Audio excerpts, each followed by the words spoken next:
Bonjour mesdames et messieurs, bienvenue au journal télévisé PBTUP News en direct de Beaconsfield. Au menu aujourd'hui, les conflits et tensions dans le monde. Actuellement en cours, la révolution libyenne est une série d'événements dans le but de déloger du pouvoir le président Kadhafi qui est à ce poste depuis 1969 à la suite d'un coup d'État. Le but de la révolution est donc de libéraliser le gouvernement et elle a commencé le 15 février et persiste encore puisque Kadhafi s'accroche au pouvoir. Par ailleurs, une révolution est actuellement en cours au Yémen. Le but de cette révolution est de faire démissionner le président Ali Abdullah Saleh, qui est chef depuis 1987, et obtenir de meilleures conditions de travail. Les révoltes ont commencé le 27 janvier 2011 et sont présentement en cours. En Côte d'Ivoire, le président sortant, Laurent Gbagbo, qui refusait de laisser sa place à celui qui avait pourtant gagné les élections, Alassane Ouattara, a été arrêté le 11 avril et le pouvoir a finalement été remis à Ouattara le 4 mai. Le 2 mai dernier, Oussama Ben Laden a été tué par un commando américain. Suite à cette mort, nous analyserons en profondeur le conflit qui a opposé et qui oppose encore les États-Unis à Al-Qaïda. Et pour ce faire, j'ai un spécialiste de la question avec moi, M. Sébastien Tremblay. À vous la parole. Merci Alexis. L'origine d'Al-Qaïda remonte au 24 décembre 1979 quand l'armée soviétique a envahi l'Afghanistan. Officiellement, la CIA a commencé à soutenir les Moudjahids en 1980. Un Moudjahid, ou Moudjahidine au pluriel, est celui qui combat au nom de sa religion. Les Moudjahids auraient été entraînés, armés et organisés par la CIA pour livrer une guerre sainte aux Soviétiques. Osama Ben Laden est demandé, au départ, d'organiser l'installation à la frontière pakistanaise des volontaires afghans Moudjahidines. En arrivant sur place, il aurait mis sur place une véritable organisation et assuré le déroulement des camps d'entraînement ainsi que l'approvisionnement en armes. C'est ainsi qu'il prit son assurance et que son prestige grandit. En 1989, le cofondateur d'Al-Qaïda, Abdallah Youssef Azzam, fut assassiné, ce qui mit Osama Ben Laden au sommet de l'organisation. Elle est, cette organisation, la base d'Al-Qaïda comme nous le connaissons aujourd'hui. En février 1989, les Soviétiques ont annoncé leur retrait d'Afghanistan. Al-Qaïda est un mouvement islamiste qui prend ses racines dans les idéologies qui considèrent que les gouvernements occidentaux, dont en premier plan celui des États-Unis, interfèrent dans les affaires intérieures des nations islamiques. Mais cela dans leur propre intérêt seulement. L'organisation a eu recours au terrorisme pour faire entendre ses revendications. Merci, M. Tremblay. Maintenant, je passe la parole à M. Sturkenboom, un autre spécialiste dans le domaine, qui vous fera une liste chronologique des événements impliquant Al-Qaïda et les États-Unis d'Amérique. À vous la parole, M. Sturkenboom.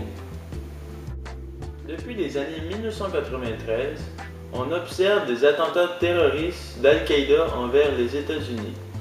Par exemple, le 26 février 1993, un attentat à l'explosif au World Trade Center de New York fait 6 morts et 1 millier de blessés. Le 11 septembre 2001, 4 avions de ligne sont détournés. 2 sont lancés contre les tours jumelles du World Trade Center à New York et le 3e contre le Pentagone à Washington. Le 4e avion s'écrase à Pennsylvanie avant d'atteindre sa cible. Le bilan de cette série d'attentats est d'environ 3000 morts. Le 9 juillet 2008, en Turquie, une fusillade contre le consulat général des États-Unis à Istanbul fait 3 morts. Et finalement, le 17 septembre 2008, à Yémen, un attentat à la voiture piégée faisant 16 morts sur l'ambassade des États-Unis à Sanaa est revendiqué par le djihad islamique au Yémen, branché à Al-Qaïda. Les attentats sont principalement dirigés vers les États-Unis car ils sont le symbole de l'Occident et leur façon de vivre à travers le monde. Merci, M. Stuckenboom. Après plus de 10 ans de recherche intensive dans le but de trouver Oussama Ben Laden, les États-Unis ont enfin réussi à trouver l'homme le plus recherché selon le FBI. En effet, un commando du SEAL Navy 6 a atterri près d'une résidence au Pakistan dans laquelle se trouvaient Ben Laden, ses femmes et des alliés. Ils ont ouvert le feu et ont tué Ben Laden, qu'ils ont ensuite, après avoir vérifié son identité, ils l'ont lancé à la mer pour que personne ne retrouve son corps. Dans ce conflit, la communauté internationale a très clairement un parti pris envers les États-Unis, puisque des groupes tels que l'OTAN participent également à la lutte contre Al-Qaïda. Par contre, l'ONU demande des explications, à savoir si des droits humanitaires sont bafoués. Par exemple, lors de l'assassinat de Ben Laden, on a vu ces femmes et d'autres personnes être tuées, donc on veut être sûr que les droits sont toujours respectés.